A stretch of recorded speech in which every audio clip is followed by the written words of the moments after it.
మనమందరము హోషియా గ్రంథంలో నుంచి దేవుని వాక్యాన్ని చదువుకోబోతూ ఉన్నాము. హోషియా గ్రంథంలో నుంచి దేవుని వాక్యాన్ని మనము చదువుకోబోతూ ఉన్నాం.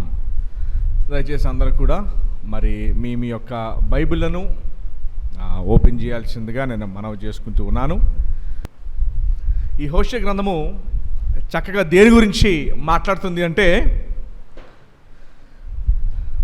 ఒక దేశంలో పాపం ఎక్కువైనప్పుడు, ఎక్కువైనప్పుడు అండి, దేశ పరిస్థితులు ఎలా ఉంటాయి అన్న విషయము ఈరోజు మనం చూడబోతున్నాం.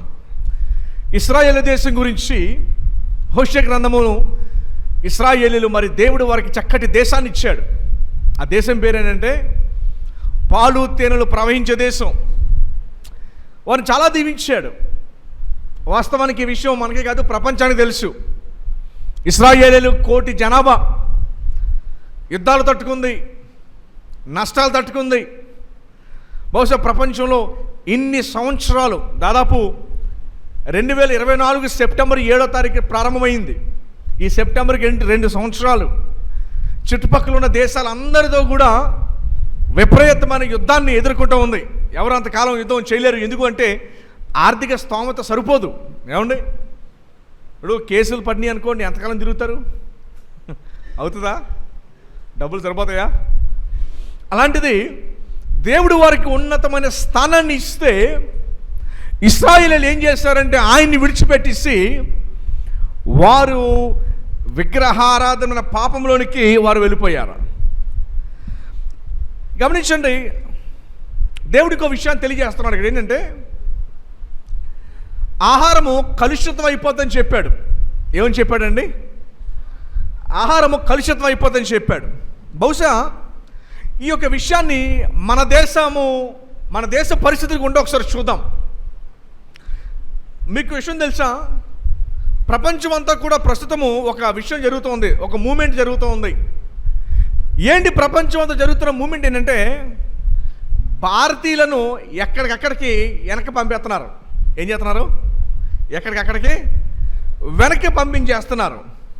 ఎందుకు వెనక్కి పంపించేస్తున్నారంటే, మనోళ్ళు చేసే చేష్టలు ఎలాగున్నాయంటే చాలా దారుణమైన చేష్టలు చేస్తున్నాడు. వెళ్ళి కొన్ని దేశాల్లో అసలు దొంగతనం ఉండదు. ఒక వస్తువుని మీరు అక్కడ పెట్టేసే సంవత్సరం తర్వాత వచ్చినా ఆ వస్తువు ఎవరు కూడా ముట్టుకోరు అసలు. అయితే మన దేశస్తులకి ఇక్కడ దొంగతనం చేయడం పెద్ద తప్పేం కాదు. సర్లే, చేత చేసేళ్ళ పెద్ద ఏముంది అని అంటారు ఇక్కడ. అయితే వాళ్ళందరూ ఏం చేస్తారంటే, మీరు మా దేశానికి వచ్చి ఇలాంటి చెడ్డ అలవాట్లు చేస్తున్నారు, మీరు దొంగతనం చేస్తున్నారు. అంత మాత్రమే కాదు, మీరు ఏం చేస్తున్నారంటే మీ ఉన్న ప్రాంతాన్ని మురికిమయం చేసేస్తున్నారు. ఏమయం చేస్తున్నారు? అయితే ఈ మూమెంట్ ఎందుకు జరుగుతుందంటే దీని అంతటి కారణం పాపమే, విగ్రహారాధనమైన పాపమే దీని అంతటికి మూలం. ఒకరినొకరిని ప్రేమించలేకపోవటం. ఈరోజు మనం చూడబోయే అంశము హోషియా గ్రంథంలో ఇశ్రాయేలీయుల యొక్క పరిస్థితిని మనం చూడబోతున్నాం. 9వ అధ్యాయము 1వ వచనం నుంచి మనం చూడబోతున్నాం. ఎప్పుడైతే దేశంలోకి పాపం వస్తుందో అప్పుడు దేశ పరిస్థితి ఏమవుతుందో అన్న విషయాన్ని ఈరోజు మనం చూడబోతున్నాం. అర్థమైందండి? పాపము ఒక వ్యక్తి జీవితంలోకి వచ్చిన, కుటుంబం జీవితంలోకి వచ్చిన, దేశంలోకి వచ్చిన, ఆ కుటుంబము, జీవితము, దేశము ఏమవుతుంది? ఈరోజు వర్తమానం దేని గురించి అండి? ఎప్పుడైతే పాపము వ్యక్తి జీవితంలోనికి కానీ, అటు తర్వాత కుటుంబంలోనికి కానీ, దేశంలోనికి కానీ పాపం వస్తే ఏం జరుగుద్ది అన్న విషయాన్ని ఈరోజు మనం చూడబోతున్నాం. ఇది మీ అందరికీ టచ్ అవ్వాల్సిన వర్తమానం. ఓకేనా? చెక్ చేసుకోవాల్సిన వర్తమానం. ఎందుకు ఇలా జరుగుతుంది అన్న విషయాన్ని గురించి దేవుడు ఏం మాట్లాడుతున్నాడు చూడండి. 9వ అధ్యాయము 1వ వచనం. ఇశ్రాయేలు అని పిలుస్తున్నాడు. ఏమని పిలుస్తున్నాడండి? మీ పేరు పెట్టి మిమ్మల్ని పిలుచుకోండి. ఇప్పుడు మీ పేరు రవి అనుకోండి, ఓయ్ రవి అని దేవుడు పిలుస్తున్నాడు. ఓకేనా? మీ పేరు కుమార్ అనుకోండి, మీ పేరు అనిల్ అనుకోండి, మీ పేరు సునీల్ అనుకోండి, మిమ్మల్ని మీరు పిలుచుకోండి. దేవుడు మీతోనే మాట్లాడుతున్నాడు ఈ మాటలు. ఓకేనా? చూడండి ఏమన్నా, ఇశ్రాయేలు అని పిలిచి అన్యులు సంతోషించినట్లు. ఎవరు సంతోషించినట్లు? దేవుణ్ణి ఎరగని ప్రజలు సంతోషించినట్లు నీవు సంబరపడి సంతోషింపవద్దు. ఎలా సంతోషపడకూడదంట? ఇప్పుడు అన్యులు దేని విషయమై సంతోషపడుతున్నారు?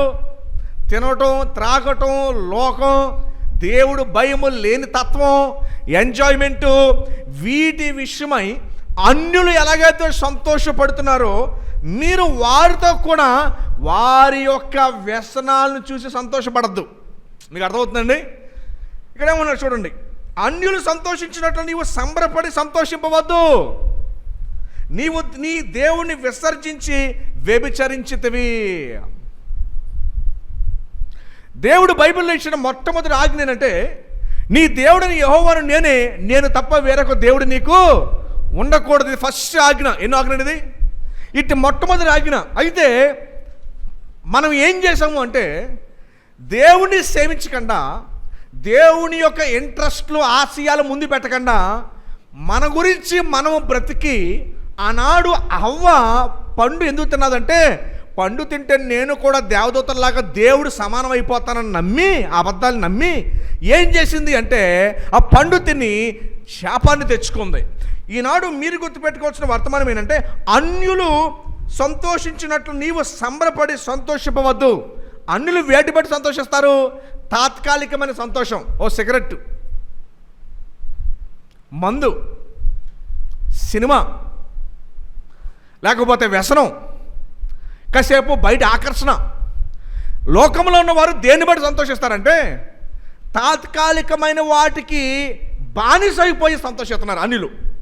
నువ్వు వారు సంతోషించినట్టు నువ్వు సంతోషించవద్దు. చెక్ చేసుకోండి, మీలో ఎవరైనా సరే అన్యులు సంతోషిస్తున్నట్టు సంతోషిస్తున్నారా? ఆ తాత్కాలికమైన దానికి. ఆ తాత్కాలికమైన సంతోషం టైం అయిపోగానే రియాలిటీలోకి మళ్ళీ రావాలి, రియాలిటీ.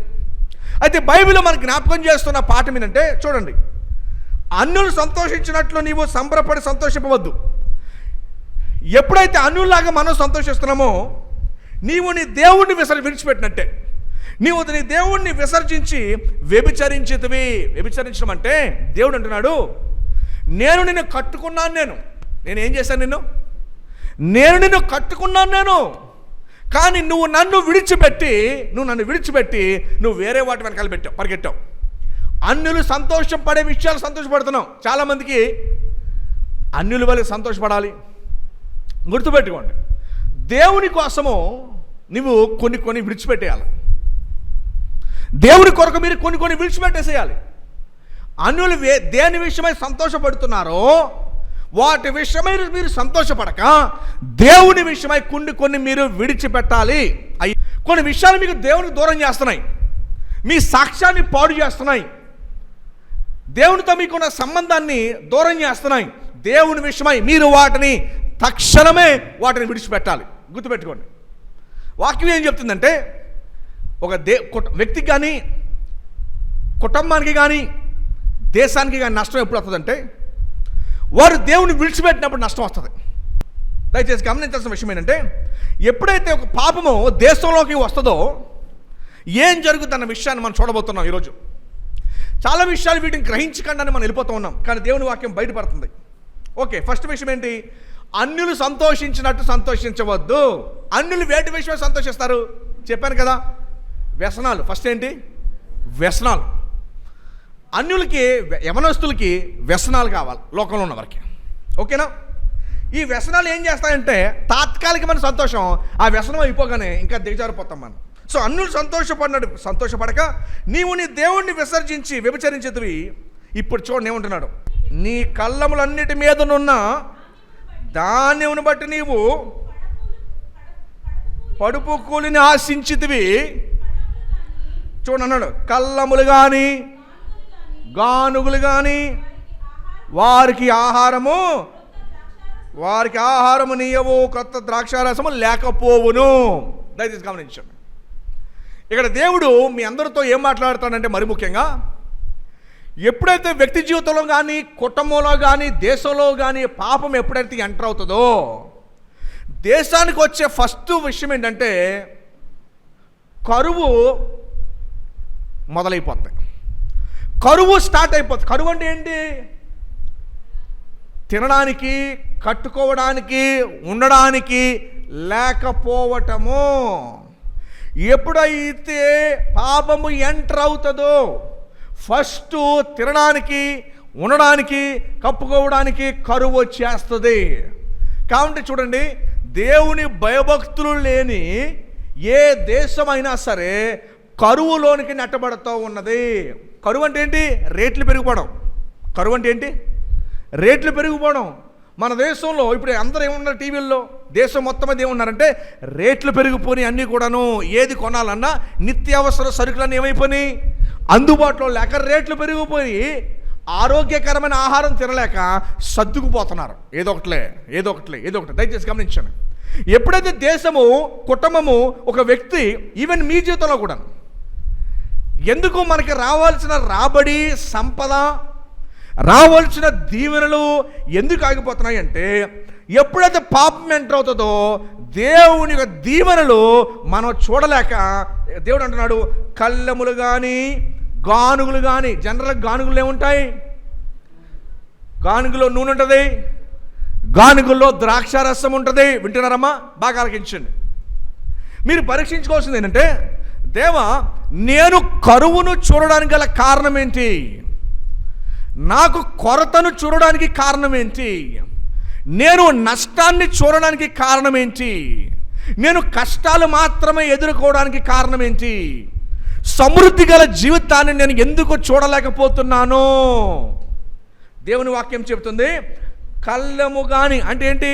ధాన్యము కొట్టుల్లో కానీ, గానుగల నూనె ఆహారం విషయంలో వారికి ఆహారం ఇయ్యవు, క్రొత్త ద్రాక్షారసము అంటే తినడానికి లేవు, ఖర్చులకి సరిపోవట్లేదు, హాస్పిటల్ బిల్లుకి సరిపోవట్లేదు. దీని అంతటికి గల కారణం ఏంటంటే వ్యక్తి జీవితంలోనూ, కుటుంబ జీవితంలోనూ దేవుని భయము లేక లోకస్తులు సంతోషించినట్లు మీరు కూడా వారితో ఏకీభవించి కనుక వెళితే, దేవుడు అంటున్నాడు, మీరు నన్ను విసర్జించి నేను మిమ్మల్ని కట్టుకుంటే మీరు వెళ్ళి వేరే వాళ్ళని కట్టుకున్నారు. అర్థమైందని మీకు?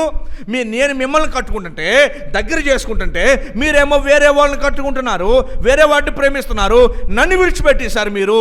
సో మీ జీవితంలో, మీ ఉద్యోగ జీవితంలో, మీ కుటుంబ జీవితంలో, బిడ్డల జీవితంలో కనుక లేమి, కొరత చూస్తున్నట్టయితే దేవుడు అంటున్నాడు, మీ కళ్ళెముల్లో అంటే ఆహారం, ధాన్య విషయంలోనూ, మీ పర్సు, డబ్బు, ధనము, ఆస్తి విషయంలోనూ, గానుగుల తినే విషయంలోనూ మీకు ఆహారం ఏవి ఇవ్వవంట, క్రొత్త ద్రాక్షారసము లేకపోవును.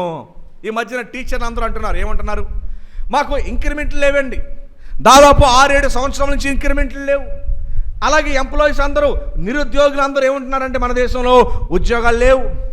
దేశం మొత్తం మీద నిరుద్యోగం, అన్ఎంప్లాయ్మెంట్ విస్తారంగా పెరిగిపోతుంది.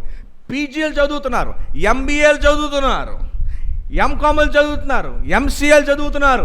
ఎంసీఏలు, ఎంకామ్లు చదివి దేశంలో ఏం చేస్తున్నారంటే జొమాటోలు వేసుకుంటున్నారు, లేదా స్విగ్గీలు నడుపుతున్నారు. దేశం అంతా పరిస్థితి ఎవరిని పట్టుకున్నా, బాబు నువ్వు ఏం చదువుకున్నావంటే నేను ఎంసీఏ చదువుకున్నానండి. చేసే పనేమో పాపం చిన్న పని. దీనికి గల కారణం ఉద్యోగం లేకపోవడము, కరువు రావడానికి గల కారణం ఏంటంటే దేవుడు ఇక్కడ దేశంతో మాట్లాడుతున్నాడు. ఈ దేశంలో ఏమైపోయిందంటే వారు దేవుణ్ణి విసర్జించి వెళ్ళిపోయారు. గుర్తుపెట్టుకున్న మాటని. నీ జీవితంలో దేవుని విసర్జించావా? తాత్కాలికమైన సంతోషం వెనకాల పరిగెడుతున్నావా? స్నేహితుల వెనకాల పరిగెడుతున్నావా? వ్యసనాలు వెనకాల పరిగెడుతున్నామా? అందుకని మొదటి వచనం, ఇశ్రాయేలు వినుము, అన్యజనులు సంతోషించినట్లు నీవు సంబరపడి సంతోషింపవద్దు. మీరు చెప్పండి, అన్యులతో చేరి సంతోషిస్తున్నారా? వ్యసనాల్లో, స్నేహితులతో, ఫోనుల్లో, టీవీల్లో, షికారుల్లో, వాటిలో మీరు సంతోషిస్తున్నారా? మీరు దేవుని విసర్జించి సంతోషిస్తున్నారా? అందుకనే మనము ఆర్థిక వ్యవస్థ మన దేశం మొత్తం మీద భయంకరమైన కిందకి వెళ్ళిపోవడం గల కారణం ఏంటంటే ఇదే. మోడీ గారు ఏమన్నారంటే భారతదేశము ప్రపంచంలోనే 5వ స్థానంలో ఉంది అని అంటున్నారు. 150 కోట్ల మంది అందరూ కలిసి డబ్బులు కలిపితే ఎక్కువే అవుతాయి. కానీ ఒక్కొక్కడికి ఎంత జీతం వస్తుంది? నేను ఇందాక మీకు ఒక విషయాన్ని జ్ఞాపకం చేశాను. ఏంటి ఆ విషయాన్ని జ్ఞాపకం చేశాను అంటే, మరి ఎందుకు దీనికి గల కారణం, ఎందుకు దేశం పాడైపోవడం గల కారణం, ఎప్పుడైతే దేశంలో పాపం పెరిగిపోతుందో డబ్బు అంతా కూడా దొంగతనం చేసి కొంతమంది దగ్గర ఉండిపోద్ది. ఎప్పుడైతే దేశంలో ఉన్నవారు పన్నులు కట్టరో ధనవంతులందరూ పన్నులు కట్టరో, ఈ డబ్బులన్నీ ప్రజలకి వాడడానికి ఉండదు. ఇక మీద డెవలప్మెంట్ అనేది ఎన్నటికీ రాదు. మీకు అర్థమవుతుందా? డెవలప్మెంట్ అనేది ఎన్నటికీ రాదు. ఎప్పుడైతే డెవలప్మెంట్ రాదో ఆ పరిస్థితులే మనకు కనపడతాయి. అర్థమవుతుందా మీకు? ఆ పరిస్థితులే మనకు కనపడతాయి. దీని అంతటి గల కారణం ఏంటంటే, ఎప్పుడైతే దేవుడిని విసర్జిస్తుందో ఒక దేశమో, దీని అంతటికి లింక్ అయి ఉంది, ఇంటర్లింక్డ్. ఎప్పుడైతే దేశం దేవుణ్ణి విడిచిపెడుతుందో ఇట్లాంటి భయంకర పరిస్థితులే మనం చూస్తాం. సో ఫస్ట్ ఈరోజు మనం ఏం చూసామంటే, అన్యులతో పాటు తాత్కాలికమైన సంతోషానికి మీరు వెళ్ళొద్దు. ఫస్ట్ పాయింట్, అన్యులతో పాటు తాత్కాలికమైన సంతోషానికి మీరు వెళ్ళొద్దు. అది దేవుని విసర్జించి ఆయన మనల్ని కట్టుకుంటే మన లోకాన్ని కట్టుకోకూడదు. ఫస్ట్ పాయింట్, ఓకేనా? సో ఎప్పుడైతే మన దేవుని విసర్జించి లోకాన్ని మనం కట్టుకుంటామో ఫస్ట్ ఏమవుతుందంట? కరువు. ఏమవుతుంది? కుటుంబంలో కరువు, వ్యక్తిగత జీవితంలో కరువు, దేశంలో కరువు. చదువుతారు ఒకసారి, రెండవ వచనం ఏముంది చదువుతారు ఒకసారి అండి, అందరు చూడండి ఒకసారి. ఇది దేవుని వాక్కు కదా, దేవుడు సెలవిస్తున్న వాక్యం చూడాలి. కళ్ళములు కానీ గానుగులు కానీ వారికి ఆహారము ఇయ్యవు. అమ్మ మీకు విషయం తెలుసండి, హాస్పిటల్లో ట్యాబ్లెట్ 75 పైసలు ఉంటుంది. 75 పైసలు అంటే రూపాయి కంటే తక్కువ. 75 పైసలు రూపాయి కంటే తక్కువ ఉన్న ఒక్క మెడిసిన్ 30 రూపాయలకు అమ్ముతున్నారు మనకి. ఎంతకి? 30 రూపాయలకు అమ్ముతున్నారు. దాని వాల్యూ ఏదో తెలుసా? 75 పైసలు. నా అడిగేవారు ఎవరు లేరు మన దేశంలో. ఒకవేళ అడిగారు అనుకోండి, నీకు ఎంత కావాలి, నువ్వు మాట్లాడకుండా ఉండడానికి నీకు ఎంత కావాలి? చూసారా?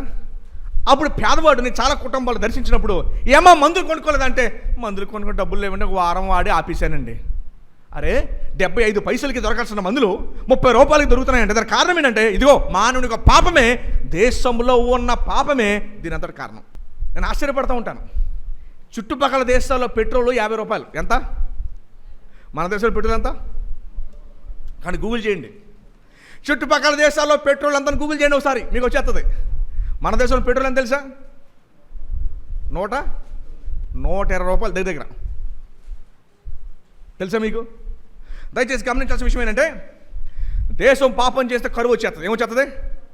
కరువు వస్తుంది. నెక్స్ట్ చూడండి ఒకసారి, 3వ వచనం చూడండి ఒకసారి.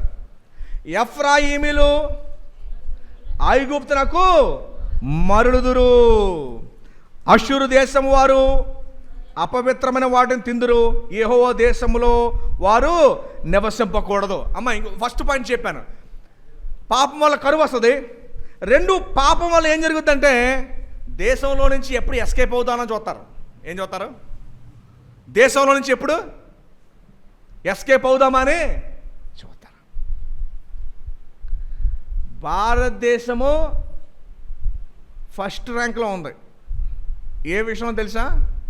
మన దేశం నుంచి కూలుకో పనికో మన దేశం నుంచి వెళ్ళిపోయే వారి లిస్టులో ఫస్ట్ ఉంది. ఏ దేశస్తులైనా మన దేశానికి వచ్చి చక్కగా బతుకుతాం అనుకుంటారా? అమెరికా వాడు వచ్చి అమ్మయ్య వచ్చాను భారతదేశం చాలా నాకేక దొరచేరు వచ్చాను మంచి ఇల్లు కట్టుకుని పోతాను అనుకుంటాడా? మరి కొవ్వూరు వచ్చాను అనుకుంటాడా? అరబ్బీలు ఎవరన్నా మన దేశానికి వచ్చి సెటిల్ అవ్వాలనుకుంటారా? ప్రశ్న. దేవుడి దేశాన్ని అంతగా దీవించాడు. ఏ దేశానికి లేని సదుపాయాలు మనకున్నాయి. నీరు ఉంది, మనకేముంది? మంచి వాటర్ ఉంది, లోపల బోర్డు సంపద ఉంది, స్టీల్ ఉంది. వైజాగ్ స్టీల్ ఉందా? స్టీల్ ఉంది. బొగ్గులు ఉన్నాయి, మన దగ్గర ఏమున్నాయి? బొగ్గులు ఉన్నాయి. యురేనియం ఉంది, బాక్సైట్ ఉంది. అసలు మన దేశం భూమి కింద లేదంటూ ఏది లేదు. బహుశా బంగారం మినహా మిగతా అన్ని మన దేశం దేవుడికి ఇచ్చాడు. ఎంత సంపద ఉన్నప్పటికీ మన వాళ్ళు ఏం చేస్తున్నారంటే, ఏ సంపద లేని దేశంలోకి ఎప్పుడు వీసా వస్తుందా పరిగెట్టేద్దాం చూస్తున్నారు. అవునండి, ఉంటున్నారా? చదువుకి వెళ్ళిపోతున్నారు, ఉద్యోగానికి వెళ్ళిపోతున్నారు, సెటిల్ అవ్వడానికి వెళ్ళిపోతున్నారు. రెండో పాయింట్ ఏంటంటే, ఎప్పుడైతే దేశంలో పాపం పెరుగుతుందో ఏం పెరుగుతుందో విచిత్రం ఏంటి చెప్పనండి. మన దేశంలో పొరపాటున టూరిస్టులు వచ్చారనుకోండి. ఎవరు వచ్చారు? పొరపాటున టూరిస్టులు కనుక వచ్చారా, వారు స్కామ్ అయిపోయినట్టే. ఏమైపోయినట్టు? స్కామ్. ఆడవారు పాపం టూరిస్టులు వస్తూ ఉంటే వాడిని పాడు చేసేస్తున్నారు. ఎందుకు ఇంత కారణం? దీని అంతటి కారణం ఏంటంటే పాపం. రెండో పాయింట్ నేను ఇంకేం చెప్తానంటే, పాపము దేశాన్ని ఏం చేస్తుందంటే ఖాళీ చేసేస్తుంది. దీన్ని మనం అర్థం చేసుకోవాలి. ముందేమో పాపం ఏం తీసుకొస్తుంది? కరువుని తీసుకొస్తుంది. రెండు, పాపాన్ని ఏం చేస్తుందంటే జీవితంలో వెలితి, నెమ్మది లేకపోవటం, ప్రశాంతత లేకపోవటము, సమాధానం లేకపోవటము తీసుకొస్తుంది. ఏం తీసుకొస్తుంది? కొంతమంది ఉంటారు ప్రతి చిన్నదానికి కోపమే, నెమ్మది ఉండదు. ఏమండి? ప్రతి చిన్నదానికి కోపమే. ఎందుకంటే హృదయంలో నెమ్మది లేదు. ఎక్కడ నెమ్మది లేదు? హృదయంలో నెమ్మది లేకపోతే ఏమవుతుందండి? ఇదిగా జరుగుతుంది. 2 విషయాలు మీకు జ్ఞాపకం చేస్తున్నాను నేను. ఫస్ట్ ఏంటి? 9వ అధ్యాయం మొదటి వచనం ఏం చదువుకున్నాం? ఇశ్రాయేలు వినుము, అన్యజనులు సంతోషించినట్టు మీరు ఎవరు కూడా సంతోషము ఆ వ్యసనాల్లోకి వెళ్ళదు. అవన్నీ కూడా ఏంటి? తాత్కాలికమైన సంతోషమే. కనుక అన్యజనులు సంతోషించినట్లు మీరు సంతోషించవద్దు. ఎప్పుడైతే మనము మన జీవితంలో కుటుంబంలో పాపం వస్తుందో ఫస్ట్ మనలో కుటుంబంలోకి ఏమవుతుందంటే కరువు ఎంటర్ అయిపోద్ది. ఏం ఎంటర్ అయిపోద్ది? కరువు ఎంటర్ అయిపోద్ది. లేమి, కొరత ఎంటర్ అయిపోద్ది. రెండో విషయం మీకు ఏం జ్ఞాపకం చేశాను అంటే, ఎప్పుడైతే పాపం దేశంలోకి వస్తుందో, కుటుంబంలోకి, వ్యక్తి జీవితంలోకి వస్తుందో, నెమ్మది సమాధానం ఉండదో, గలిబిలితో తిరుగుతూ ఉంటారు. ఏం చేస్తానో తెలియదు. గలిబిలితో తిరుగుతూ ఉంటారు, టెన్షన్తో తిరుగుతూ ఉంటారు, సమస్యల మధ్యలో తిరుగుతూ ఉంటారు. ప్రతిదానికి మనం ఫ్రస్ట్రేట్ అయిపోతాం. అయ్యో బాబు, ఎలా అయిపోయిందంటే ఇలా అయిపోయిందంటే, అయ్యో అయ్యో అయ్యో అయ్యో. ప్రతి దానికి టెన్షన్ ఎందుకు వస్తుందంటే, ఇక్కడ వాక్యం చెప్తుంది పాపము రిజల్ట్. దేనికి రిజల్ట్ అండి? పాపం యొక్క రిజల్ట్. చూడండి, 3వది నేను చదివి నేను ముగిస్తాను. సో మిమ్మల్ని మీరు పరీక్షించుకోవాలి. ఈ సమయంలో నా జీవితంలో ఈ అవసరాలు ఎందుకు తీరట్లా? నా జీవితంలో ఈ అనారోగ్యం ఎందుకు వచ్చింది? నా జీవితంలో ఈ సమస్యలు ఎందుకు, ఈ అనారోగ్యం ఎందుకు వచ్చింది? నా జీవితంలో నా అవసరం ఎందుకు తీరట్లా? ఈ కొరత ఎందుకు వచ్చింది? ఈ కొరత ఎందుకు? దేవుని వాక్యం చదివితే మనకు తెలుస్తుంది. అదిగో, నేను దూరంగా వెళ్ళిపోయాను దేవునికి. పాపాన్ని ప్రేమించి దూరంగా, తప్పుపోయిన కుమారుడు వలె నేను పాపాన్ని ప్రేమించి దూరంగా వెళ్ళిపోయాను. నేను 3వ చదివి నేను ముగిస్తాను, దయచేసి జాగ్రత్తగా గమనించాను. 4వ వచనం, యెహోవాకు ద్రాక్షారస పానార్పము వారు అర్పింపరు. యెహోవాకు ఏం చేయరంట? ఆయనకి ఇవ్వవలసింది ఆయనకి ఎవరు? వారు అర్పించు బలులు యందు ఆయనకి ఇష్టం లేదు. ఒకరు ఇచ్చినా కూడా. ఎందుకు? వారు ఆహారము పుచ్చుకున్నది ప్రలాపము చేయు వారి ఆహారము వలెనగును. దాన్ని భుజించు వారందరూ అపవిత్రులగుదురు. తమ ఆహారము తమకే సరిపడును, కానీ అది యెహోవా మందిరంలోనికి రాదు. చూడండి, ఇక్కడ దేవుడు ఏం మాట్లాడుతున్నాడు అంటే, 6వ వచనం కూడా చూడండి ఒకసారి. 6వ వచనం, లయము సంభవించినందున జనులు వెళ్ళిపోయి ఉన్నారు. ఐగుప్తు దేశము వారికి కూడా వారికి కూడు స్థలముగా ఉండును. నోపు పట్టణము వారికి శ్మశాన భూమిగా నుండును. వెండి ఏమాయనను వారి ప్రియ వస్తువులను దురదగుండ్లను ఆవరించును. ముండ్ల కంప వారి నివాసములలో పెరుగును. వాస్తవానికి ఇక్కడ ఏం జరుగుతుందంటే, ఇశ్రాయేలులు దూడల్ని విగ్రహాలుగా చేసుకుని ఆరాధిస్తుంటే దేవుడు ఆ దేశంలో నుంచి వారిని వెలగొట్టేశాడు. ఆ దేశంలో నుంచి వారిని వెలగొట్టగానే అక్కడంతా కూడా పాలు తేనెలు ప్రవహించే దేశం వల్ల గచ్చ పొదల దేశంగా వచ్చేసింది. అది అక్కడ చెప్తున్న విషయం. సో ఇక్కడ పాపము ఎప్పుడైతే ఎంటర్ అవుతుందో కరువు వస్తుంది. నెమ్మది లేక, ప్రశాంతత లేక ఇశ్రాయేలులేమో చెదరగొట్టబడ్డారు. 3వది మనం ఏం చూస్తున్నామంటే, వారు దేవునికి ఇచ్చినకు వారి దగ్గర ఏమీ లేదని చెప్తున్నాడు. ఎందుకంటే వారికే సరిపోవట్లా. ఏమండి? వారికే సరిపోవట్లేదు. చాలా విచారకరమైన విషయం ఇది. సరిపోకపోవటం. ఆలోచించింది, మన ఖర్చులు మనకు సరిపోతున్నాయా? జీతం సరిపోతుందా? ఖర్చులు పెరిగిపోయి జీతం సరిపోవట్లే, రాబడి సరిపోవట్లేదు. దేవుడు మనల్ని చేయలా, సమృద్ధిగా చేశాడు. దేవుడు భూమి మీద మనుషులకి ఎంత కావాలో అంతా పెట్టాడు. కానీ మన పాపం మనల్ని ఏం చేసిందంటే సమృద్ధిని పోగొట్టేసింది. దేన్ని పోగొట్టేసిందండి? సమృద్ధిని పోగొట్టేసింది. సరిపడా ఉండట్లేదు. ఈరోజు 3 విషయాలు మీకు జ్ఞాపకం చేశాను నేను. ఫస్ట్, మనం ఏం చేయకూడదు? 9వ అధ్యాయం మొదటి వచనంలో చెప్తారా మీరు? మనం ఏం చేయకూడదు? మీరే చెప్పాలి బిగ్గరగా. అన్యజనులు సంతోషించినట్లు మీరు పాపం విషయమై సంతోషించవద్దు. అంతే, ఓకేనండి. అన్యులు పాపం విషయమై తాత్కాలికమైన పాపం విషయమై ఎంజాయ్ చేస్తున్నట్లు అన్యుల విషయం మీరు సంతోషించద్దు. దేవుడు అండి విశ్వాసులకి ఇంకా మంచి సంతోషాలు దేవుడు పెట్టాడు. దేవుడు ఇచ్చే మంచివా, సాతానుడు ఇచ్చే ఆకర్షణలు మంచివా? సాతానుడు ఇచ్చే ఆకర్షణలు మనల్ని నష్టానికి నడిపిస్తాయి, కానీ దేవుడిచ్చే సంతోషము నెమ్మదికి, కుటుంబ క్షేమాభివృద్ధికి నడిపిస్తాయి. సో అంచేత అన్యులు దేంట్లో సంతోషిస్తారు? సినిమాకి వెళ్ళాలి, ఇంట్లో సినిమా చూడాలి, సీరియల్ చూడాలి, వ్యసనాలు, మందు తాగుడు, లేకపోతే రకరకాల వ్యసనాలు, ఇవన్నీ తాత్కాలికమైనవి.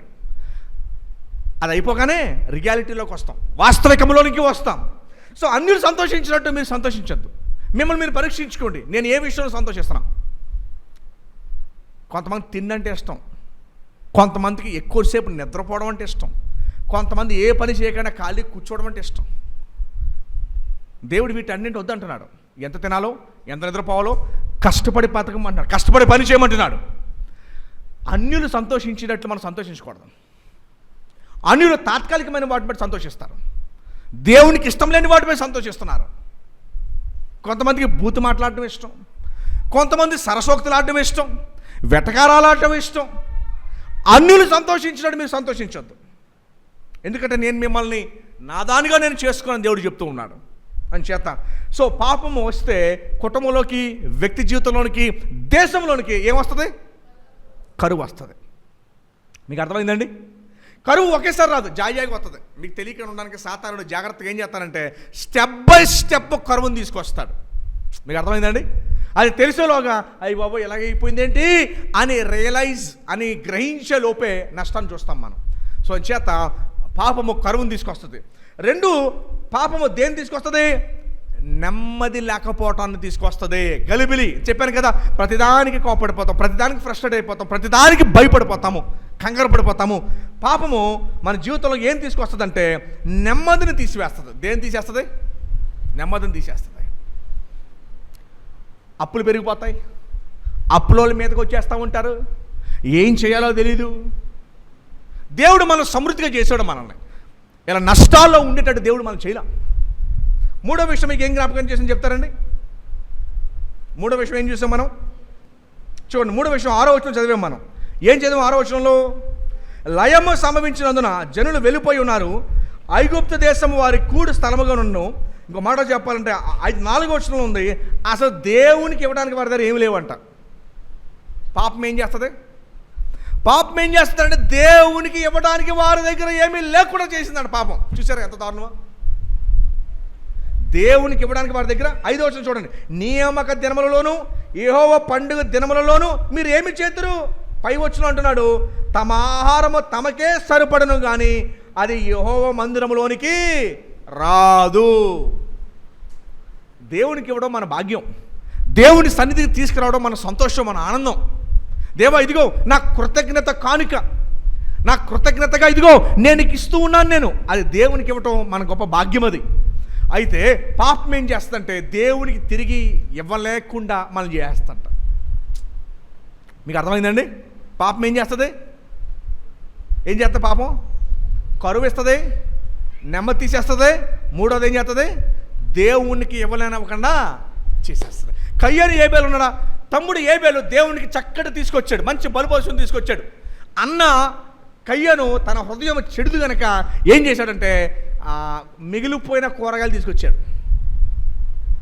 తనకు అవసరం లేని తీసుకొచ్చాడు. పర్వాలేదులే ఇవేగా ఈ మిగిలిపోయినగా తీసుకునే, అమ్మో మంచిదేమో నాకు, పనికి వాళ్ళేదేమో దేవునికి, నాకు అవసరం లేదేమో ఆయనకి.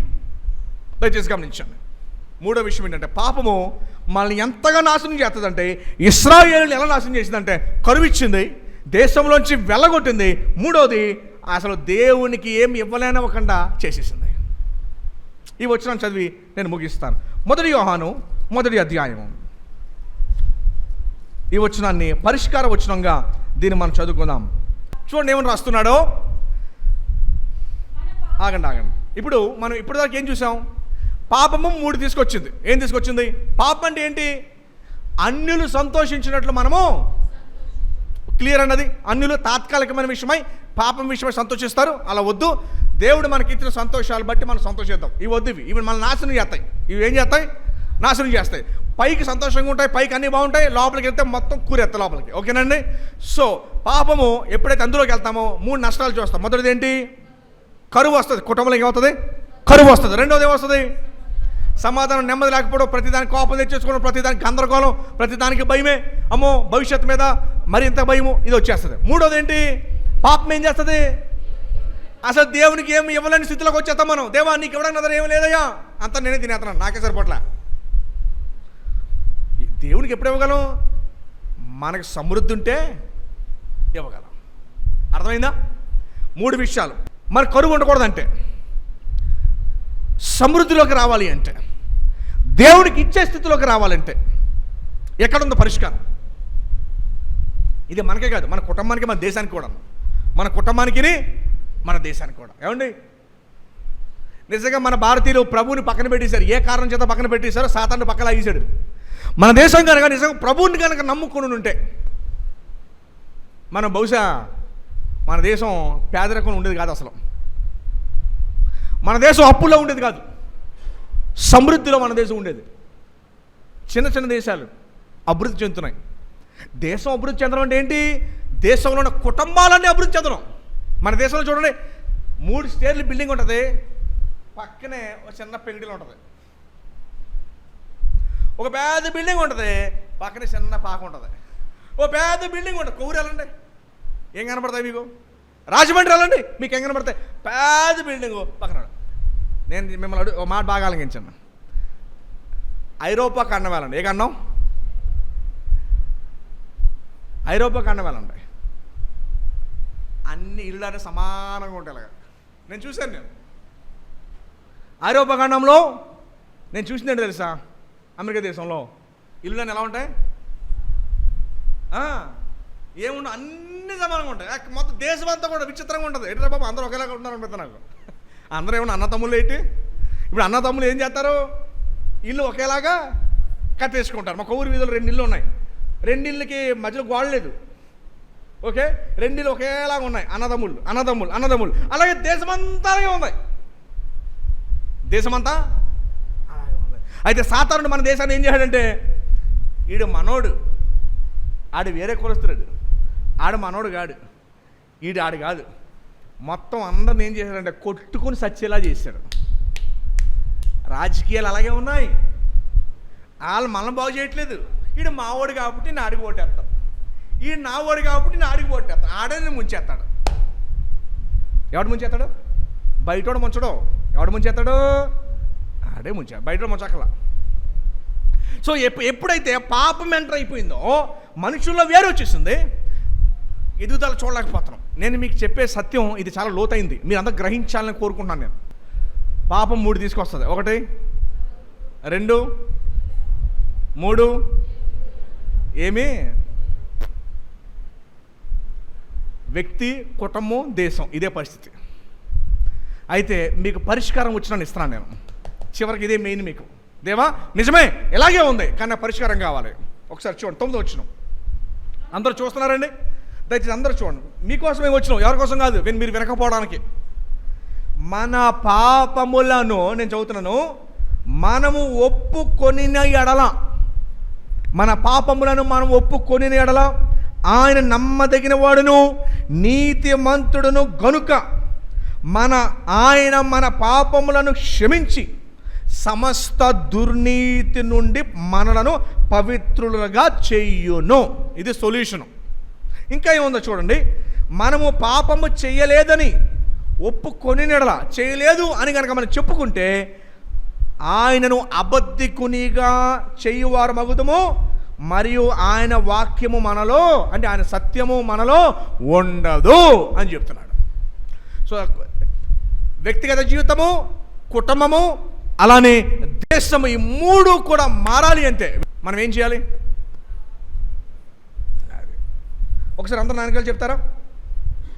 మన పాపములను మనము ఒప్పుకొనిన ఎడల ఆయన నమ్మదగిన వాడును నీతిమంతుడు కనుక ఆయన మన పాపములను క్షమించి సమస్త దుర్నీతి నుంచి మనలను పవిత్రులుగా చేయును.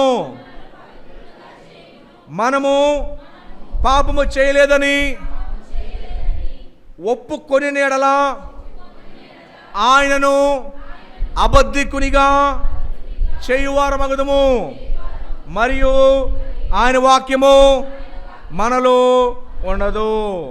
దయచేసి గమనించండి, హోషేయ గ్రంథం ద్వారా మనం నేర్చుకున్న పాఠం ఏంటంటే, వ్యక్తిగతంగా, కుటుంబపరంగా, దేశపరంగా మనము లోకస్తులతో పాటు కలిసి లోక విషయాల్లో మనము సంతోషపడకూడదు. ఎందుకు అంటే అవి తాత్కాలికమైన సంతోషం. సినిమాకి వెళ్దామరా, షికారికి వెళ్దామరా, మందు కొడదామరా, అక్కడికి వెళ్దామరా, ఇక్కడికి వెళ్దామరా, పాపం చేద్దామరా అని పిలుస్తారు. వారితో పాటు కనుక మనం వెళితే, ఆ విషయాలు సంతోషిస్తే దేవునికి మనం దూరస్తులైన వారం అయిపోతాం. అప్పుడు మనకు కరువు వస్తుంది, నెమ్మది పోతుంది. తాత్కాలికమైన సంతోషాల యొద్ద మీరు ఏం పడకూడదు. అప్పుడు ఏమవుతాయి? మూడు వస్తాయి. మొదటి ఏమొస్తుంది? కరువు వస్తుంది, నెమ్మది పోతుంది, సమస్యలు ఎదుర్కోవాల్సి వస్తుంది. మూడోది ఏమొస్తుంది? దేవునికి ఏమీయో. ఇది చాలా పెద్ద పాయింట్. ఎందుకంటే ఇంకంతకంటే దుర్భరమైన స్థితి ఏముంటుంది చెప్పండి? దేవునికి ఇవ్వలేకపోతుంటే, దేవా ఇగో కృతజ్ఞతగా నా కానుక ఇదిగో, నువ్వు నన్ను పోషిస్తున్నందుకు, నాకు శక్తిని బలాన్ని ఇచ్చినందుకు, ఇదిగో నీ కృతజ్ఞత. భాగము సేవకి వాడబడాలి. ఏమవ్వాలి? సేవ ఎవరు చేస్తారు? భారతదేశంలో భారతీయులు ఇయ్యాలా. అయితే మీరు సేవకు వాడాల్సిన సొమ్ము, మీ జీతాలు, మీ సంపద అంతా ఏం చేస్తారంటే దేవునికి ఇవ్వకుండా, అఫ్కోర్స్ దేవుని పని జరిగిపోతుంది, దేవుని పని ఏమి ఆగదనుకోండి. కానీ మీకు ఎప్పుడో చెప్పారు, మన ఇక్కడ ఉన్న ప్రతి రూపాయి ఎక్కడికెళ్తుంది? సేవకి వెళ్తుంది. మరి సేవకి ఇవ్వాల్సిన డబ్బు అందరూ ఏం చేస్తారు? మీరే మెక్కేస్తున్నారు, మొత్తం మెక్కేస్తున్నారు. ఒక 500 రూపాయలు ఉంటే ఒక అరకేజీ మటన్ తినేస్తున్నారు. కానీ పాస్టర్ గారు ఇంకో 500, ఒక 5 బైబిల్ కొనండి, 2 బైబిల్ కొనండి, ఒరిస్సాలో హిందీ బైబిల్, పోనీ మీరే కొన్ని బైబిల్ తేవచ్చు. అలా కాదు, ఒక 500 ఉంటే మటన్ తేవాలా, చేప తేవాలా, ఇది ఆలోచిస్తున్నారు. కానీ అరే ఈ పూట నేను మటన్ మానేస్తే దేవుని సేవకి ఇవ్వచ్చు కదా. లేకపోతే ఒక 2 తెల్ల సొక్కలు కొన్ని పాస్టర్ గారు, మరి అక్కడికి ఎవరన్నా ఒరిస్సాలో ఉంటే పాస్టర్ గారికి 2 తెల్ల సొక్కలు. అబ్బే, దేవుని సొమ్ము, ఆయన సేవకి వాడబడాల్సిన సొమ్ము అంతా కృతజ్ఞత చూపకుండా, ఏం చూపకుండా, దేవునికి మన కష్టార్జితంలో నుంచి కృతజ్ఞత చూపకుండా, అది కూడా మనమేం మెక్కేస్తుంటే దేవుడు ఏమిస్తున్నాడు తెలుసా? జబ్బులు, షుగర్లు, బీపీలు వగేరా గట్టాలు ఇస్తున్నాడు. ఎందుకు? ఇవ్వవలసిన దానికి ఇవ్వకపోతే మనం ఏం చేస్తాం? ఆ డబ్బులన్నీ హాస్పిటలే. సో దయచేసి గమనించాల్సిన పాయింట్ ఏంటంటే, లోకము ఎంజాయ్ చేసినట్టు లోక విషయాలు బట్టి మనం ఏం చేయకూడదు. సో ఇవన్నీ పోయి దీవెన, ఆశీర్వాదం, సమృద్ధి మనకు ఉండాలి అంటే, మన కుటుంబాల్లో ఉండాలి అంటే మనం ఏం చేయాలి అంటే, ఏం చేయాలమ్మా? ప్రభు దగ్గరికి, ప్రభు నన్ను మన్నించండి, క్షమించండి, నన్ను బాగు చేయండి, కుటుంబాన్ని అభివృద్ధిలోకి నడిపించండి, ఆశీర్వాదం నడిపించండి, నా కొరకు ఏదైతే దాచుంచావో అన్నింటి నాకు దయచేయండి, నీకు ప్రియమైన కుటుంబంగా బిడ్డగా నేను జీవిస్తాను. మనం మారితే సమాజం మారితే దేశం మారుతుంది. ముందు సంఘంగా మనం పూర్తిగా మారదాం. ఏం అర్థమవుతుందా? ముందు సమాజంగా మనం పూర్తిగా మారి దేవునికి లోబడి